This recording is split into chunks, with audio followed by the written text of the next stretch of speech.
The first time they laughed, it was quiet, not loud, not cruel, just a small ripple of amusement passing through the glass-walled meeting room. But for Mira Tran, it was louder than thunder. She had spent 3 nights preparing the presentation. Every chart, every figure, every line of her report was memorized like a prayer. When her turn came, she stood up, adjusted her blazer, and started to speak. Her voice carried that soft, unmistakable accent, the one she'd tried to hide for years. "Good morning, everyone. Today, I will be presenting." Someone at the far end of the table coughed to stifle a laugh. A few eyes darted across the room. She hesitated for half a second, smiled politely, and continued. But she heard it. A whisper. "She sounds like a call center ad." It wasn't the first time. It wouldn't be the last. Still, she kept going. She presented calmly, voice steady, slides moving one after another, her heart beating so loud she could hear it in her ears. When she finished, her manager, a tall man with perfect English and no empathy, looked up from his tablet. "Thank you, Mira," he said. "Next time, maybe you could let someone else present. Someone more fluent." He didn't even mean to be cruel. That's what made it worse. The meeting ended. Chairs scraped the floor. Keyboards clicked. The hum of small talk filled the air. Mira stayed behind to unplug the projector cable. Her hands trembled slightly. Through the glass, she could see their reflections walking away, smiling, talking, laughing. She caught a sentence before the door closed. "I swear," she said, *financial, instead of financial. And they laughed again. That night, she sat in her small apartment overlooking the city. The lights of downtown shimmered against the window. She replayed the scene in her mind, every smirk, every whisper. She whispered the word again to herself. Financial. Her pronunciation was perfect. Then she whispered it the way they heard it. Financial. She smiled bitterly. Mira had learned English in the humid classrooms of Hanoi, under flickering fans and chalk dust. Her teacher had once told her, "Accent is not mistake. Accent means you are brave enough to speak another language." She had believed that until she moved here. Now, it felt like a crime to sound different. The next morning, she walked into the office earlier than anyone else. The air smelled of burnt coffee and carpet dust. She printed her report again, stacked it neatly, and left it on her manager's desk. A small note attached. "Thank you for the opportunity to present. I will keep improving." Polite, professional, and beneath the words, a quiet rage was forming, one that no one could see. When people arrived, the office filled with chatter and laughter again. Someone asked about the project. Her manager replied, "Oh, Mira did fine. She's smart, but, communication issues." The room chuckled in agreement. Mira kept her eyes on her computer screen, typing numbers into spreadsheets, her reflection faint in the black glass. To them, she was invisible. To herself, she was a storm waiting for the right season. That afternoon, an email came through. Subject: Leadership Pipeline Program, Selection Results. Her name wasn't on the list. She had the best record in her department, the most consistent performance, but not the right fit. She closed her laptop quietly, folded her hands, and took a long breath. For a moment, her vision blurred. She thought of calling home, of hearing her mother's voice, the familiar warmth of her language. But she didn't. She just sat there, listening to the hum of the office, the laughter 2 desks away. When the clock hit 6 p.m., she was still there, alone under the fluorescent lights. She looked around the empty desks, the glass walls, the skyline beyond. This wasn't her world. Not yet. She opened her notebook and wrote just one line. "If they hear my accent today, they'll hear my name tomorrow." Then she closed it gently, as if sealing a promise. Later that night, as she walked home, a light drizzle began to fall. The city buzzed with neon signs and the smell of rain on concrete. She didn't have an umbrella, but she didn't care. The rain felt good, honest, cleansing. She passed a cafe where young professionals were talking loudly, laughing, networking. She recognized one face, a man from the meeting. He didn't notice her, but she saw him clearly, and in that moment, she realized something. They had spent their lives learning to speak louder. She had spent hers learning to listen deeper. And people who listen, they remember everything. Voiceover closes, softly, cinematic tone. They laughed at the way I spoke. But one day, they would listen very carefully to every word I said. The next week, Mira smiled more than usual. It was the kind of smile that people love in an office, soft, polite, and forgettable. Every good morning sounded like music. Every thank you came wrapped in warmth. But behind that gentle curve of her lips, something had changed. No one noticed the way her eyes lingered a second too long on the people who had laughed. No one saw the quiet calculation in her gaze. They thought she had moved on. She hadn't. She had simply started remembering. It began small. She started keeping notes, not on paper, but in her head. Who interrupted her in meetings, who avoided eye contact, who smiled at her face, but rolled their eyes behind her back. Her mind became a silent archive of names and moments. At lunch, she sat in the cafeteria with her salad and notebook. From a distance, she looked like just another employee buried in work. But in truth, she was observing, listening. The tone of laughter, the rhythm of footsteps, the hierarchy hidden in casual conversations. One manager always joked about diversity hires. A colleague bragged about having perfect English for business. Another mimicked her accent once when she wasn't around and thought no one told her. But someone did. There was always someone watching the watchers. One evening, as she refilled her coffee mug, she heard two voices near the pantry. Did you see her last report? One said, "She's good, I'll give her that." Sure, the other replied, but can you imagine her leading a client meeting?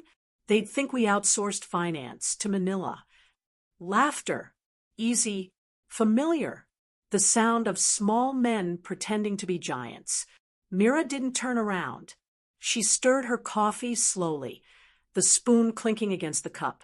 Then she said quietly, without looking up, "Outsourcing saves companies billions. You might want to learn about it before you lose your jobs to it." The room went silent. When she turned, they were staring at her, surprised. She smiled, "Have a good evening," and walked away. That night, she slept peacefully for the first time in weeks. Days turned into months. Her company landed a major client, an international firm expanding into Asia. Mira was the only one fluent in the language of the new market. Her boss reluctantly asked her to join the presentation team. She agreed, but this time she didn't prepare slides. She prepared strategy. During the rehearsal, her manager mispronounced several local terms. She didn't correct him. She just wrote them down. When he stumbled again, she offered gently, "I can lead that section if you'd prefer. So the client feels comfortable." He hesitated. "You?" "Yes," she said, smiling. "They might understand my accent better than yours." The room chuckled nervously, but no one argued. The day of the presentation arrived.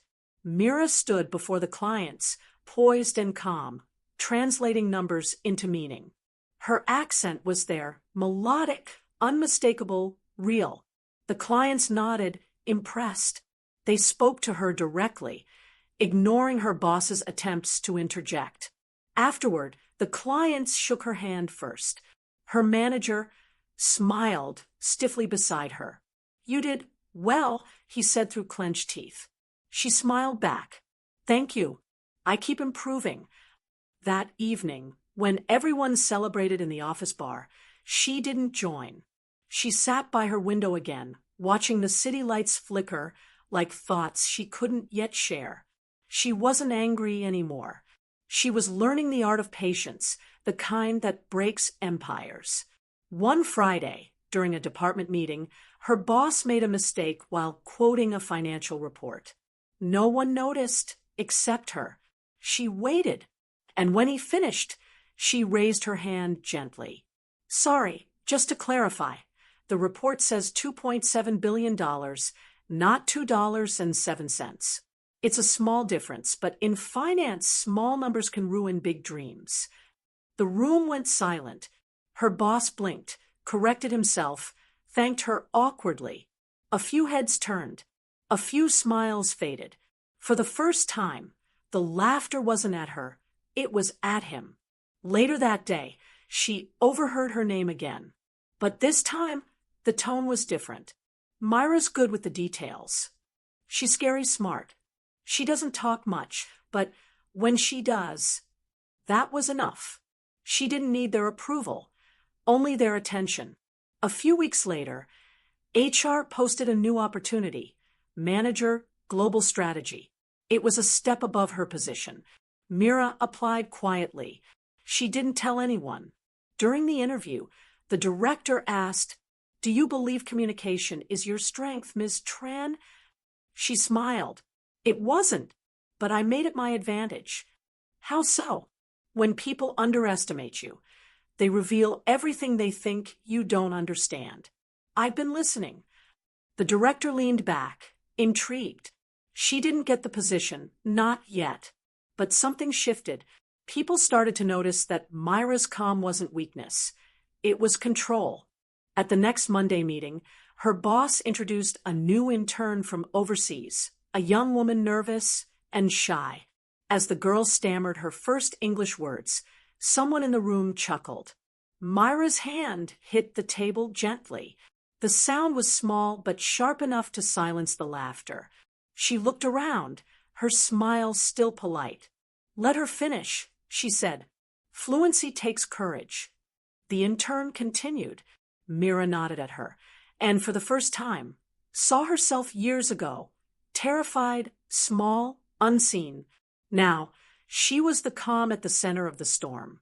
That evening, as the office emptied, Mira stayed behind once more.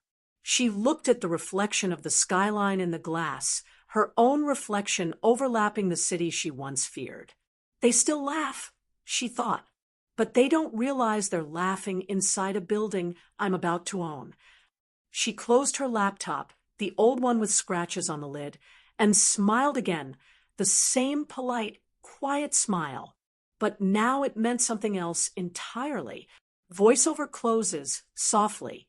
Behind every smile, there's a story they'll never read until it's written in their contracts.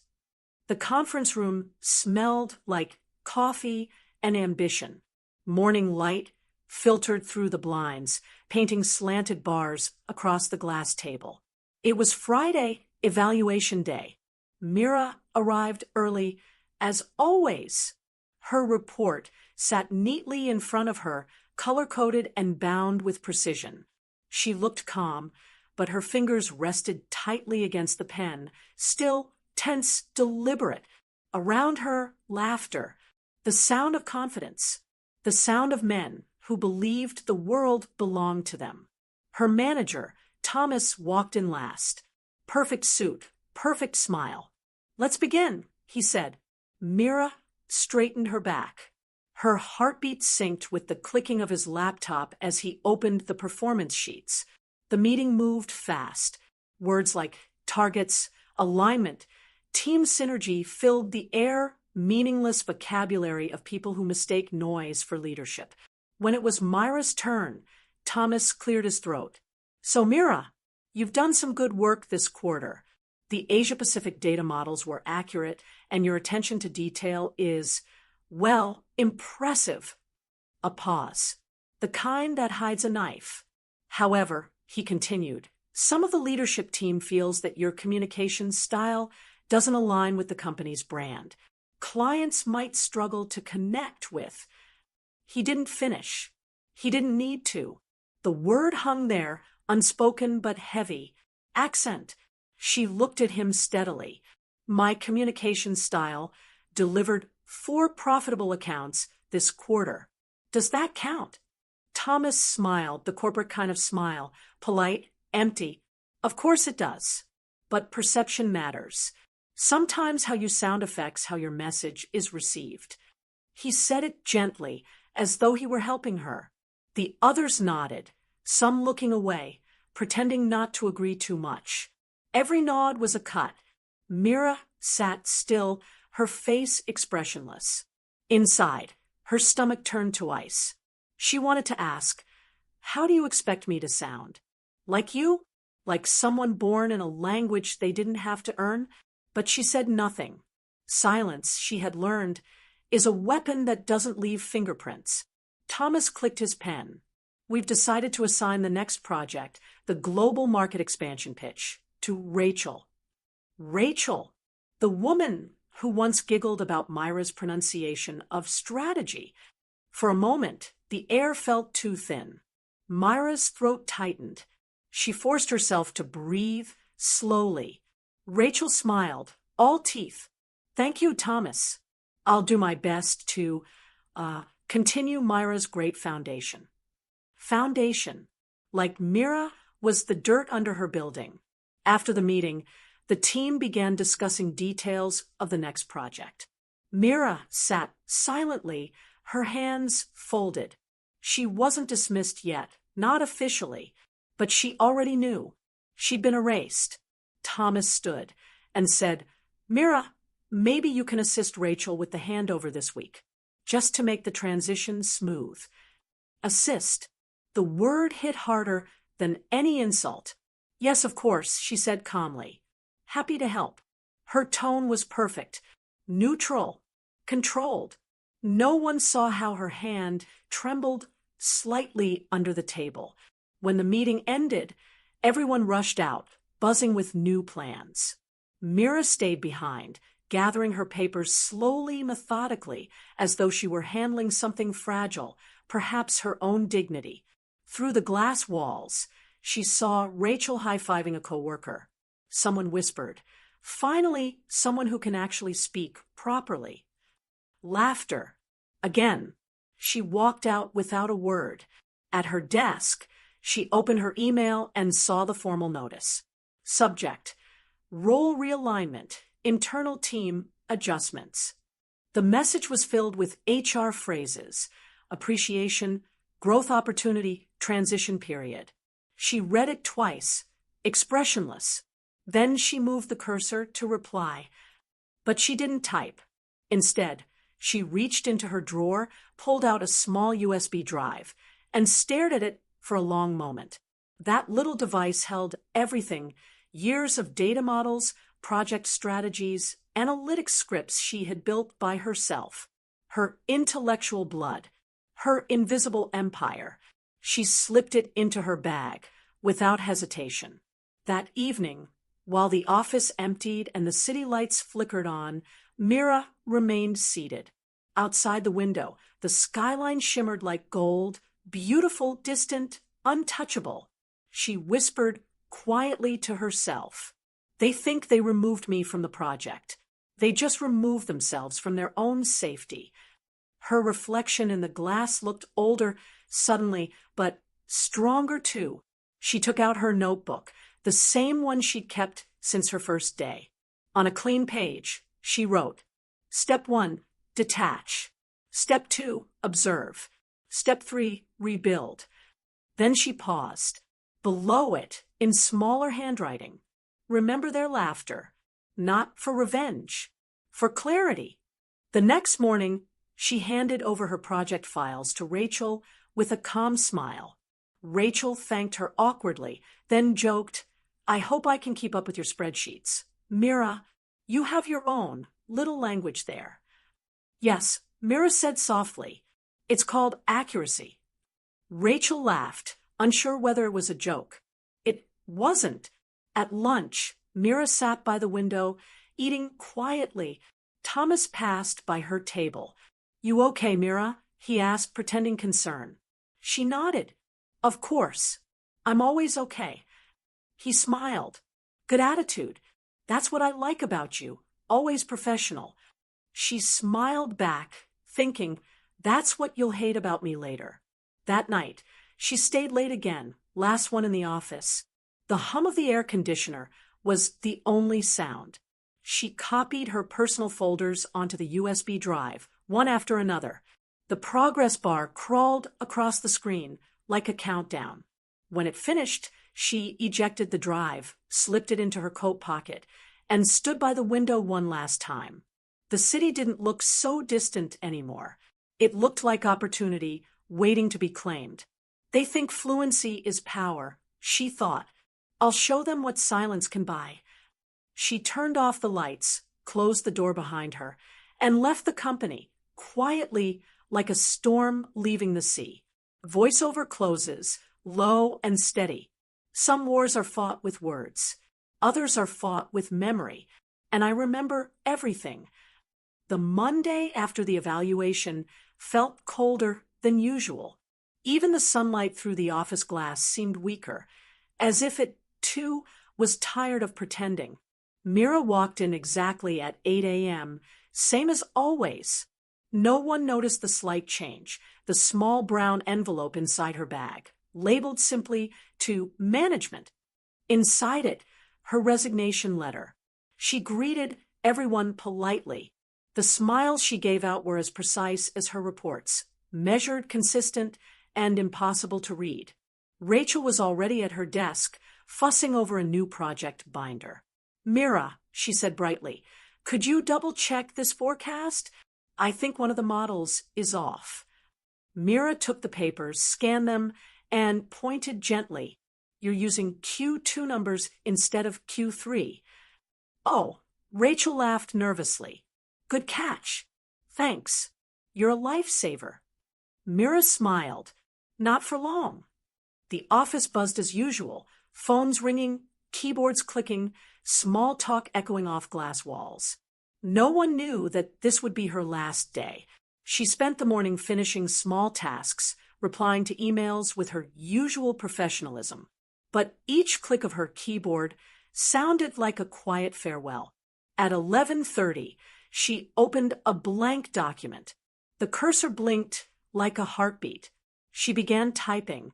Subject, resignation notice. "Dear Thomas, I want to thank you and the company for the opportunity to learn and contribute these past years. Working here has taught me valuable lessons, especially about communication, leadership, and the importance of being heard. Please consider this my 2-week notice. I wish you continued success in all future endeavors. Sincerely, Mira Tran." Simple, polite, but between every line was a silence sharper than any threat. She printed the letter, signed it in blue ink, and placed it carefully inside the envelope. Around noon, she carried it to Thomas's office. He was eating lunch at his desk. Salad, black coffee, arrogance. "Mira," he said, surprised. "What can I do for you?" She held out the envelope, just a small note. He opened it, scanned the first line, and his smile froze. "Wait, you're resigning?" "Yes," she said softly. "Effective immediately." He frowned. "Is this because of the project decision? You know how these things work, Mira. It's not personal." She tilted her head slightly. "You're right. It's never personal until it is." He chuckled awkwardly. "Come on, don't be dramatic. You're talented, but communication." She interrupted, calm but firm. "Yes, my communication. I've heard enough about it." Thomas blinked. For the first time, she saw something like uncertainty in his eyes. "I just don't think this is a smart move," he said. "Finally, you've got stability here." Mira smiled faintly. Stability is the slowest form of failure. She turned to leave. Thomas stood up. "Wait, what are you going to do?" She paused at the door. I'm going to use everything you taught me, especially the part about how perception matters. And then she was gone. In the elevator, she watched her reflection in the mirrored wall. Calm, controlled. But when the doors closed, her eyes flickered, not with sadness, but with something deeper. Resolve. Each floor number lit up one by one, counting down the years she'd given away. Ding. 10. Ding. 9. Ding. 8.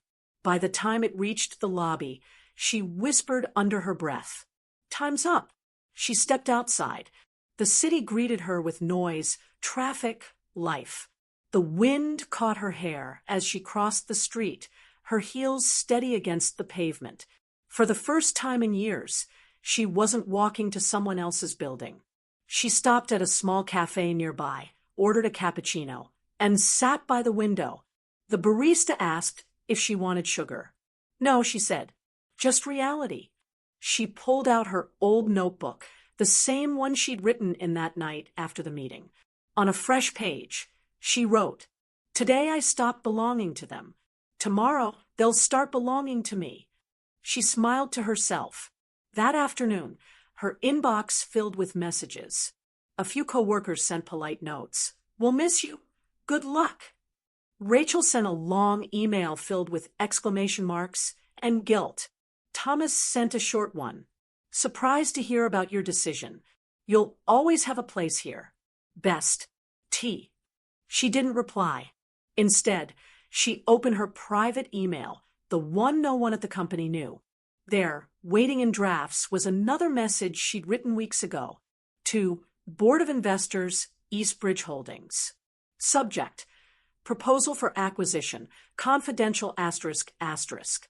I am interested in exploring potential investment in mid-sized firms specializing in financial consulting. One company in particular has caught my attention. Regards, MT. Her finger hovered over send. She smiled. Not yet. Timing was everything. By evening, she returned to the office one last time, not as an employee, but as a ghost saying goodbye. The building was quiet now, the kind of silence that makes fluorescent lights hum louder. Her desk was clean. Just her nameplate remained, Mira Tran, Senior Analyst. She picked it up, ran her thumb over the engraved letters, and slipped it into her bag. On the glass wall beside her desk, she could still see the reflection of that meeting room, the place they'd laughed at her. She walked toward it slowly, fingertips grazing the cold surface. Her reflection looked back. Older, wiser, sharper. "You're done being underestimated," she whispered. "Now, let them underestimate the market." She turned off the light. The reflection disappeared. Outside, the city was alive with noise and possibility. She looked up at the skyscraper that used to feel unreachable.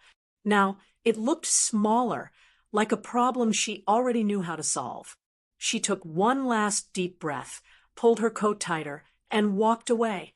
No dramatic music, no tears, just the quiet rhythm of heels against concrete, echoing like a countdown to something bigger. Voiceover fades in softly. "The day I walked out, they thought I was finished, but they never learned the difference between leaving and beginning." For the first time in 15 years, Mira had no office to walk into, no morning greetings, no elevator chatter, just silence, wide and heavy. She woke up that Monday without an alarm. The city outside was still the same, but everything inside her had shifted. On the small table by her window sat her old laptop, scratched, slow, loyal. Next to it, a single notebook with 2 words written on the first page. Start again. At first, she didn't know what that meant. Start what? Where? With what money? She had some savings, barely enough to survive a year if she was careful. So she rented a 1-room apartment above a laundromat, the kind of place where you could hear life through thin walls. Every night, she'd hear someone's TV, someone's argument, someone's baby crying. And she would think, At least the world is still moving. During the day, she worked as a freelance analyst, small contracts, boring projects. No prestige, no spotlight, just data. She lived in spreadsheets and silence. But every number, every formula she wrote was a brick for something she hadn't yet named. Some nights, she'd sit by the window watching people rush below, executives in suits, interns with coffee cups, all chasing something invisible. She missed none of it. The laughter, the politics, the shallow compliments. She whispered to herself. They needed noise to feel powerful. I'll build power in silence. Her days fell into rhythm. Wake at 6, coffee, 3 hours of client work, 1 hour of study, finance laws, investment ethics, global markets, dinner alone, then 2 more hours of research. No distractions, no parties, only purpose. By the end of the first year, she'd saved enough to register a small business, Tran Analytics and Advisory, a name no one cared about. Yet, her clients were mostly startups too small for big consulting firms. She listened to their struggles, their fear of collapsing before even launching. She recognized the same exhaustion she'd once seen in her own eyes. So she helped them, not with pity, but precision. Her models worked. Her predictions were accurate. Word spread, slowly, quietly, like rumor in a small town. By year 2, she had 5 clients. By year 3, 12. Nothing glamorous, but steady, and more importantly, hers. Sometimes at night, she'd open her old company's website. Thomas still smiled from the leadership page. Rachel was now senior project director. Their posts were full of buzzwords: innovation, leadership, synergy. She would read them, sip her tea, and smile faintly. They speak louder, she thought, because silence doesn't need marketing. One rainy afternoon, she received a call from a young founder, nervous, desperate. His startup was collapsing after an investor pulled out. He begged for help. "I can't pay you much," he said. "I don't need much," she replied. "Just honesty." She restructured his entire business plan in a week. 2 months later, his company turned profitable. He cried on the phone when he told her. That night, she closed her laptop, looked up at the ceiling, and whispered, "That's how it begins." The years passed quietly, but the silence was no longer empty. It was full of meaning, of discipline, of control. Her apartment changed. The walls were still white, but the furniture was better. The air smelled of ambition and jasmine tea. Her laptop was new now, faster, smoother, but she still kept the old one on the shelf like an artifact. When visitors asked why, she'd answer, "Because that's where I started when no one was listening." By the 4th year, her company had grown into a small consulting group with 6 employees, all immigrants, all with accents. She never mentioned why. She didn't have to. They understood each other without words. One evening, after her team left, Mira stayed behind. She turned off the lights, leaving only the city's glow through the blinds. She stood before the large whiteboard covered in figures and projections. Then she drew a circle around a name, Eastbridge Holdings, her old company's biggest investor. Still active, still powerful, still greedy. She'd been studying them for months, quietly gathering data, watching their stock patterns. Something wasn't right. Numbers lied only when people did. The realization came slow, like dawn through fog. Her old company was in trouble. Declining margins, internal conflicts, leadership turnover. Everything they'd once mocked her for, discipline, details, integrity, was missing now. It would take time, but time was all she had ever owned. She opened her laptop and began writing an email draft titled Potential Acquisition, Early Assessment. Then she stopped. Not yet. She wasn't ready to return, not as the woman they remembered. She wanted to walk back through those glass doors as someone unrecognizable. That night, she stood on her balcony as rain began to fall. The air smelled like wet concrete and possibility. Somewhere below, a bus splashed through puddles.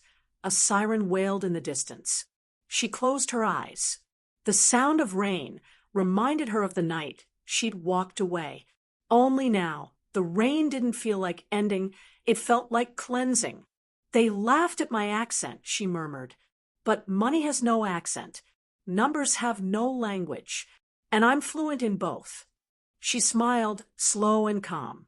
The storm that had once drowned her now obeyed her rhythm. Voiceover fades in with soft piano and city rain. They forgot me because I was quiet. They'll remember me because I never stopped listening. It happened quietly, as most important things do. No headlines, no applause, just one signed document and a single wire transfer, the beginning of something unstoppable. The deal wasn't glamorous. A small logistics startup on the edge of bankruptcy for exhausted founders, one half-working warehouse, and a dream too fragile for investors to touch. They came to Mira because no one else would. They sat across from her in a coffee shop, papers spread out like broken wings. We're running out of time, the CEO said, voice cracking. The bank is closing our credit line next week. Mira stirred her tea, listening. They mistook her silence for hesitation. But silence was her way of thinking, her rhythm of reading between words. Finally, she spoke. You don't need more money. You need more time. I can buy you both. They blinked, confused. She smiled slightly. I'll invest, but under one condition. You'll follow my structure, every detail. They agreed instantly. Desperation doesn't argue. For the next 3 months, Mira rebuilt the company from the inside out. She rewrote contracts, redesigned logistics flows, and renegotiated supplier terms line by line. She didn't speak much in meetings. She didn't need to. Her calmness terrified people. It was the calm of someone who knew exactly what to do. Her team started calling her the clock because she never rushed, but she never stopped moving. At night, after everyone left, Mira stayed in the small shared office, a converted warehouse that smelled of dust and ambition. She'd sit under a single flickering bulb, typing formulas into her laptop, running simulations, predicting risk curves. Her phone wallpaper was still a photo of the city skyline, the one from her old office window. But she no longer looked at it with anger. Now, it looked like a destination. Don't hate the city, she whispered to herself. Just own more of it. By the 4th month, the startup began turning a profit. Small at first, then steady. Her restructuring worked. Every penny accounted for. Every process tightened. When the financial report came in, one of the founders cried. Mira didn't. She just looked at the numbers, her face unreadable, and said, "Now you're ready for real investors." He asked, "How can we thank you?" She smiled faintly. "Don't. Just send the final equity transfer." Her first ownership stake, 15%. Her first official win. The next morning, she took herself to breakfast. Not champagne, not a luxury suite, just a small diner that smelled like coffee and burnt toast. She sat by the window, watching sunlight pour over the city streets. The waitress asked, "Celebrating something?" Mira nodded. "Yes, something small that will grow." The waitress smiled. "That's the best kind." Mira looked out again, people rushing to offices, phones ringing, cars honking. For years, she'd been one of them, racing to impress people who never saw her worth. Now, she was invisible again, but powerful in a way they could never measure. Back in her office, her assistant, a young woman from the Philippines, handed her the signed contract. "Congratulations, Ms. Tran. First deal closed." Mira took the document, ran her fingers over the signature, and said softly, "It's not the first. It's just the first they'll hear about." She walked to the whiteboard and drew a circle around the new company's name. Then, beside it, she wrote another Eastbridge Holdings. Her assistant hesitated. "That name again. Why do you keep it there?" Mira smiled without looking back, "Because it reminds me what arrogance looks like in numbers." That evening, she attended a networking event, the kind she once dreaded. A ballroom full of people talking too loud, drinking too much, selling themselves through handshakes. Mira walked in wearing a simple black dress, no jewelry, no flash. But when she moved, people noticed. Something about her silence drew the room's attention. She overheard two men nearby whispering about her. "Who's that?" "Some consultant. I heard she turned a dying startup profitable in 3 months. Must be luck." She turned slightly, smiled, and said, "Luck is what people call someone else's hard work." They laughed politely, unsure how to respond. Later that night, as the event wound down, an older man approached her, white hair, kind eyes, a quiet authority. "I've been watching you," he said. "You don't talk much." "I prefer results," Mira replied. He smiled. "Good, because I'm looking for a partner, not a storyteller." He handed her a card, D. Morgan Venture Capital. That card would change everything. But not yet. Mira only nodded and said, "Let's talk next week." When she returned home, she placed the card beside her old laptop. The rain had started again outside, tapping gently on the window.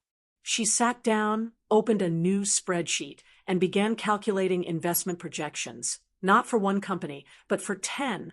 Her eyes were sharp, her focus unwavering. This is how power sounds, she thought. Quiet, precise, certain. She typed for hours, the only sound the rhythmic click of keys and the rain's soft percussion. At 2 a.m., she leaned back, exhausted but alive. The city beyond her window glowed, the same city that once laughed at her. Now, she looked down at it like a patient architect studying her foundation. "One win is all it takes," she whispered.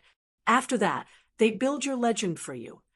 Voiceover fades with the sound of rain and slow piano.